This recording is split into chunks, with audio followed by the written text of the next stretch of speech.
அனைவருக்கும் வணக்கம். கடுமையான உழைப்பாளி தான் இந்த சிம்மராசிக்காரங்க. சுற்றம் சோறு போடுங்கிறதுல நம்பிக்கை கொண்டவங்க. அதே நம்பிக்கையோட சில நாள் பழகினவங்க கிட்டேயும் இவங்க உண்மையாக பழகக்கூடியவங்க. அதிகம் துரோகத்தையும் ஏமாற்றத்தையும் சந்திக்கக்கூடியவங்க. வெளுத்ததெல்லாம் பாலுன்னு நம்பக்கூடியவங்க. அப்படிப்பட்ட சிம்மராசிக்காரர்களுக்கு இந்த ஏப்ரல் மாத ராசி பலன் எப்படி அமைஞ்சிருக்குன்னு சொல்லியும், அதிர்ஷ்டமாக இருக்க போகுதா, தொழில் ரீதியாக குடும்பம் ரீதியாக குழந்தைகளுக்கும் எப்படி அமைஞ்சிருக்கு அப்படின்னு சொல்லியும், இவர்கள் எந்த தெய்வத்தை வழிபடணும், என்ன பரிகாரம் செய்யணும் அப்படின்னும் இந்த வீடியோவில் விரிவாக தெரிஞ்சுக்க போகிறோம். வீடியோவை ஸ்கிப் பண்ணாமல் முழுசாக பாருங்கள். கண்டிப்பாக அந்த வீடியோ உங்களுக்கு பயனுள்ளதாக இருக்கும். நீங்கள் இப்போ தான் புதுசாக நம்ம சேனலை பார்க்குறீங்க அப்படின்னா இப்போவே சப்ஸ்கிரைப் பண்ணி கூடவே பெல்லைக்கானையும் கிளிக் பண்ணுங்கள். உங்களுடைய இஷ்ட தெய்வம் என்னன்னு சொல்லி இந்த கமெண்ட் பாக்ஸில் பதிவிடுங்க. வாங்க வீடியோக்குள்ளே போகலாம். நடப்பு 2026ஆம் ஆண்டின் ஏப்ரல் மாதம் குறிப்பிடத்தக்க கிரகநிலை மாற்றங்களை சந்திக்க இருக்கு. குறிப்பாக ஏப்ரல் 2ஆம் நாள் நிகழும் செவ்வாய் பயிற்சி, ஏப்ரல் 14ஆம் நாள் நிகழும் சூரியன் பயிற்சி போன்றவை குறிப்பிடத்தக்க திருப்பங்களை நம்ம வாழ்க்கையில் கொண்டு வரப்போகுது. வேத ஜோதிட கணிப்புகள் படி நடப்பு ஏப்ரல் மாதம் புத்துணர்ச்சி கொண்டு வரும் ஒரு மாதமாக அமைஞ்சிருக்கு. தனிநபரின் ஆற்றலை மேம்படுத்தும், அவர்களின் இலக்கை நோக்கி பயணிக்க உத்வேகம் அளிக்கும், உள்ளுணர்வுகளின் வலிமையை அதிகரிக்கும், நல்வாழ்வுக்கு உதவும் வழிகளை காண்பிச்சு தரும்னு நம்பப்படுது.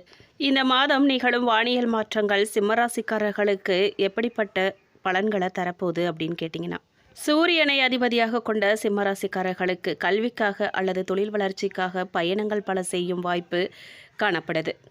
குறிப்பாக உயர்கல்வி படிக்க வெளிநாடு செல்ல காத்திருக்கும் மாணவர்கள் அரசு உதவித்தொகையோடு வெளிநாடு சென்று உயர்கல்வி படிப்பாங்க. படித்து முடித்து பணிக்காக காத்திருக்கும் நபர்களுக்கும் வெளிநாடு சென்று பணியாற்றும் வாய்ப்பு கிடைக்க போகுது. தொழில் மற்றும் உத்தியோகத்தை பொறுத்த வரைக்கும் ஏப்ரல் மாதத்தின் முதல் பாதியில் அலுவலக சூழல் கொஞ்சம் குழப்பமாக தான் இருக்குங்க. 8ஆம் வீட்டில் சஞ்சரிக்கும் பாவகிரகங்களால் அஷ்டமத்து சனி மற்றும் செவ்வாய் உங்கள் கடின உழைப்புக்குரிய அங்கீகாரம் கிடைக்காம போகலாம். மேலதிகாரிகள் உங்கள் வேலையில் தேவையில்லாமல் கூறிட்டே இருப்பாங்க. மறைமுக எதிரிகள் உங்களை வீழ்த்த பார்ப்பாங்க. இந்த காலகட்டத்தில் வேலையை விடுவது போன்ற எந்த ஒரு அவசர முடிவையும் நீங்கள் எடுக்கக்கூடாது. கண்டிப்பாக அதை செய்யவே செய்யாதீங்க. ஆனால் ஏப்ரல் 19 அன்று உங்களின் ஜீவனஸ்தானாதிபதியான 10ஆம் அதிபதி சுக்கிரன் தன் சொந்த வீடான ரிஷபத்துக்கு போகிறாரு. உங்கள் தொழில் வாழ்க்கை ஒரு பிரம்மாண்டமான திருப்பு முனையை சந்திக்க போகுது. இது உங்கள் உத்தியோகத்தில் ஒரு மாளவிய யோகம் போன்ற நல்ல பலனை கொடுக்க போகுது. உங்கள் திறமைகள் பெரிதும் பாராட்டப்படும். பதவி உயர்வுக்காக காத்திருந்தவங்களுக்கு இது மிக சரியான நேரமாக அமைஞ்சிருக்கு. மேலும் ஏப்ரல் 14 முதல் உங்கள் ராசிநாதன் சூரியன் 9ஆம் வீட்டில் உச்சம் பெறுவதால் வெளிநாட்டு வேலைவாய்ப்புகள் அல்லது நீங்கள் விரும்பிய இடமாற்றம் எந்த ஒரு தடையும் இல்லாமல் உங்களை தேடி வரும். மேலும் வியாபாரம் மற்றும் சுயதொழில் எப்படி இருக்கும் அப்படின்னு கேட்டிங்கன்னா, வியாபாரிகள் மாதத்தின் முதல் பாதியில் மிகுந்த எச்சரிக்கையோடு செயல்படணும். கலஸ்திரஸ்தானமான 7ஆம் வீட்டில் ராகு இருக்கிறதும் 7ஆம் அதிபதி சனி அஷ்டமஸ்தானத்தில் 8ஆம் வீடு செவ்வாயோடு இணைஞ்சிருக்கிறதும் வியாபார கூட்டாளிகளுடன் கடுமையான கருத்து வேறுபாடுகளை அல்லது ஏமாற்றப்படுவதற்கான அபாயங்களை உருவாக்கும். ஆவணங்களை முழுமையாக படிக்காமல் எதுலேயுமே கையெழுத்து போடாதீங்க. ஏப்ரல் 19க்கு பிறகு 10ஆம் அதிபதி சுக்கிரனின் ஆட்சி பெயர்ச்சி உங்கள் வியாபாரத்தில் மிகப்பெரிய சுறுசுறுப்பை பாய்ச்சும். குறிப்பாக ஃபேஷன், மீடியா, அழகு சாதன பொருட்கள் அல்லது ஆட்டோமொபைல் துறைகளில் இருக்கிறவங்களுக்கு இந்த காலகட்டம் அமோகமான லாபத்தை தரப்போகுது. உங்கள் வாடிக்கையாளர்களின் எண்ணிக்கை பெருகும். உங்கள் நிறுவனத்தின் பிராண்ட் மதிப்பு கிடுகிடுவென உயரும். புதிய திட்டங்களையும் யுக்திகளையும் இந்த நேரத்தில் நீங்கள் தைரியமாக செயல்படுத்தலாம்.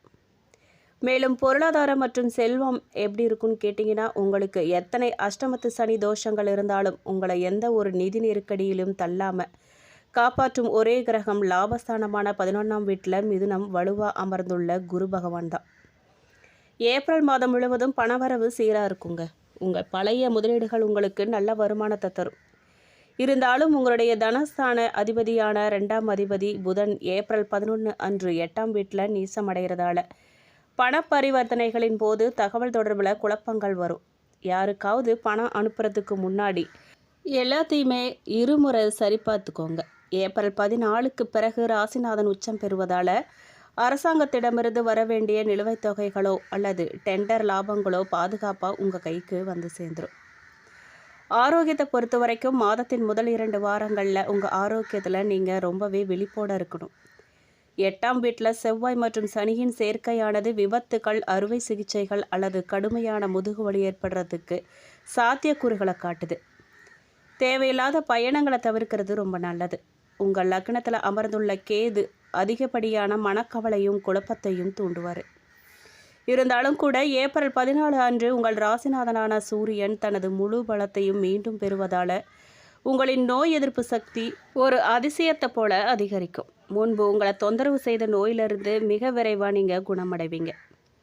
இறைவனின் கருணையும் பாதுகாப்பும் உங்களை முழுமையாக கவசம் போல காக்கும்.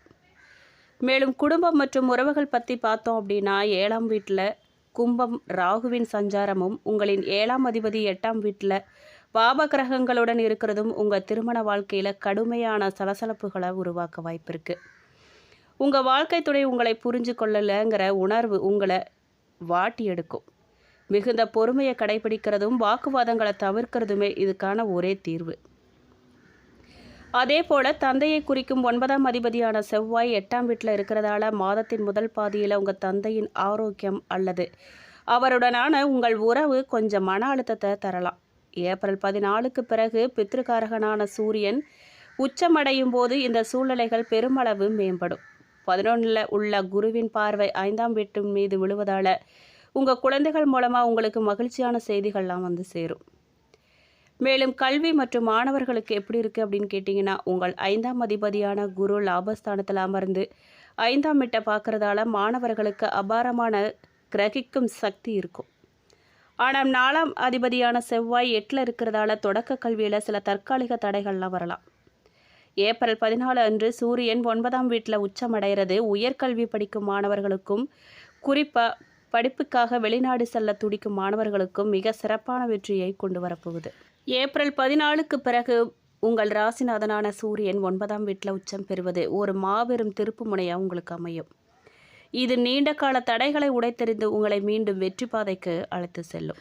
மேலும் 8ஆம் வீட்டில் உள்ள சனி செவ்வாய் சேர்க்கை ஆரம்பத்தில் நெருக்கடிகளை தந்தாலும் ஏப்ரல் 19ல் சுக்கிரன் 10ஆம் வீட்டுக்கு செல்வது உத்தியோகத்தில் வெற்றியையும் மேலதிகாரிகளின் அங்கீகாரத்தையும் உறுதியாக்கும். பரிகாரமாக நீங்கள் 8ஆம் வீட்டில் உள்ள அபாயகரமான செவ்வாய் சனி தோஷத்தை நிவர்த்தி செய்யவும் உச்ச சூரியனின் ராஜயோக அருளை ஈர்க்கவும் இந்த பரிகாரங்களை நம்பிக்கையோடு செய்யுங்க. அனுமன் வழிபாடு. 8ஆம் வீட்டில் உள்ள செவ்வாய் மற்றும் சனியால் ஏற்படும் விபத்துகள் மற்றும் திடீர் ஆபத்துகளை தடுக்க செவ்வாய் மற்றும் சனிக்கிழமைகளில் அனுமன் சாலிசா பாராயணம் செய்யுங்க அல்லது சுந்தரகாண்டம் படிங்க. மேலும் உங்களுடைய ராசிநாதனான சூரியன் பலத்தை இரட்டிப்பாக்க ஏப்ரல் 14 முதல் தினமும் காலையில் ஆதித்ய ஹிருதய ஸ்தோத்திரத்தையும் படிச்சுக்கிட்டு சூரிய நமஸ்காரம் செய்யுங்க. இந்த பழக்கம் உங்கள் வாழ்க்கையே மாற்றும். மேலும் முருகன் வழிபாடு பண்ணுங்க. செவ்வாய் தோஷத்தை தணிக்க செவ்வாய்க்கிழமைகளில் முருகப்பெருமான் கார்த்திகேயன் கோயிலுக்கு சென்று சிவப்பு நிற மலர்களால் அர்ச்சனை செய்து வழிபாடு பண்ணுங்க. இதெல்லாம் நன்மைகள் நடக்க வழிவகுக்கும். நம்பிக்கையோடு செய்யுங்க. மேலும் நட்சத்திர வாரியான பலனை பார்த்தோம் அப்படின்னா, மகம் நட்சத்திரக்காரர்களுக்கு இந்த மாதம் தொழில் வியாபாரத்தில் இருந்த போட்டிகள்லாம் விலகும். கடன் பிரச்சனைகள் தீரும். ஆர்டர் பிடிக்கிறதுல இருந்த கஷ்டம் குறையும். உத்தியோகத்தில் இருக்கிறவங்க எளிதாக பணிகளை செஞ்சு முடிப்பாங்க. மேலதிகாரிகளின் ஒத்துழைப்பு உங்களுக்கு கிடைக்கும். மேலும் பூரம் நட்சத்திரக்காரர்களுக்கு இந்த மாதம் பாதியில் நின்ற வீடு கட்டும் பணியை மீண்டும் நீங்கள் தொடருவீங்க. சிலர் புதிய வீட்டுக்கு குடி போகுவாங்க. கணவன் மனைவிக்கிடையில் திடீர்னு கருத்து வேற்றுமை உண்டாகலாம். பிள்ளைகள் கல்வியில் முன்னேற்றம் அடைய தேவையான உதவிகள்லாம் நீங்கள் செய்ய போகிறீங்க. மேலும் உத்திரம் நட்சத்திரம் 1ஆம் பாதக்காரர்களுக்கு இந்த மாதம் மற்றவர்களிடம் கவனமாக பேசுகிறது கருத்து வேற்றுமை வராமல் தடுக்கும். வீண் அலைச்சல் குறையும். மாணவர்களுக்கு கல்வியில் முன்னேற்றம் அடைய தேவையான உதவிகள்லாம் கிடைக்கும். விளையாட்டு போட்டிகளில் பங்கேற்கும் போது கவனமாக இருங்க. மேலும் எதையும் தங்கும் இதயம் என்பதற்கேற்றார் போல எதை கண்டும் கலங்காமல் எதிர்த்து நிற்கும் இயல்புடைய சிம்மராசிக்காரர்களுக்கு வீண் மனக்கவலையெல்லாம் இந்த மாதம் அகலப்போகுது. எதிர்பாராத செலவுகள் ஏற்படுறதுக்கு வாய்ப்பு இருக்குது. முயற்சிகளில் தடை ஏற்படாது இருக்கிறதுக்கு திட்டமிடல் ரொம்ப அவசியம். இடம் விட்டு வெளியில் தங்க நேரிடலாம். எதுலேயுமே திருப்தி இல்லாத நிலை தான் உங்களுக்கு காணப்படும். குடும்பத்தில் கலகலப்பு குறையுங்க.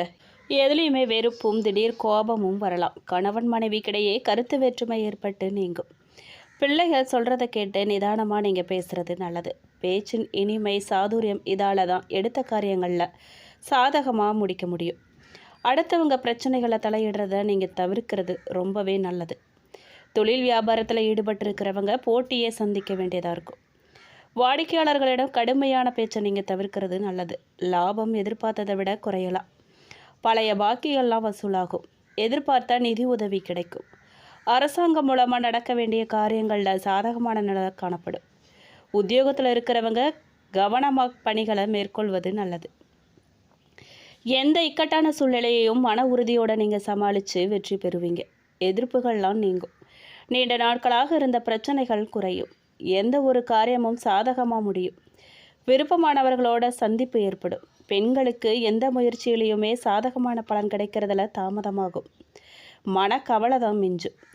கலைத்துறையினருக்கு வாக்குவாதத்தை தவிர்க்கிறது நல்லது. ராசிக்கு 9ஆம் இடமான பாக்கியஸ்தானத்தில் சஞ்சாரம் செய்யும் சுக்கிரன் குருவுக்கு கேந்திரம் பெறுவதால் மிக நன்மையான காலகட்டத்தில் நீங்கள் இருக்கீங்க. சக கலைஞர்களிடம் அனுசரித்து போங்க, நல்லது. அரசியலில் உள்ளவங்களுக்கு வீண் பேச்சை குறைக்கிறது நல்லது. எடுத்த காரியங்களை செய்து முடிக்கிறதுல தாமதம் உண்டாகுங்க. மாணவர்களுக்கு கல்வியை பற்றிய கவலை உண்டாகும். தடையை தாண்டி முன்னேற முயற்சி செய்வீங்க. பரிகாரமாக நீங்கள் பக்கத்தில் இருக்கும் சிவன் கோயிலுக்கு போய் வணங்கி அர்ச்சனை செய்ய எதிர்பார்த்த காரிய வெற்றி உண்டாகும். மனோபலம் கூடும். உங்களுக்கு அதிர்ஷ்டமான கிழமைகள் ஞாயிறு, வியாழன். மேலும் இந்த வீடியோ உங்களுக்கு பிடிச்சிருக்கணும், பயனுள்ளதாக இருந்திருக்கணும்னு நம்புகிறோம். வீடியோ பற்றின கருத்துக்களை கமெண்ட் பாக்ஸில் பதிவிடுங்க. நீங்கள் இப்போ தான் புதுசாக நம்ம சேனலை பார்க்குறீங்க அப்படின்னா இப்போவே சப்ஸ்கிரைப் பண்ணி கூடவே பெல் ஐக்கானையும் கிளிக் பண்ணுங்கள். நன்றி.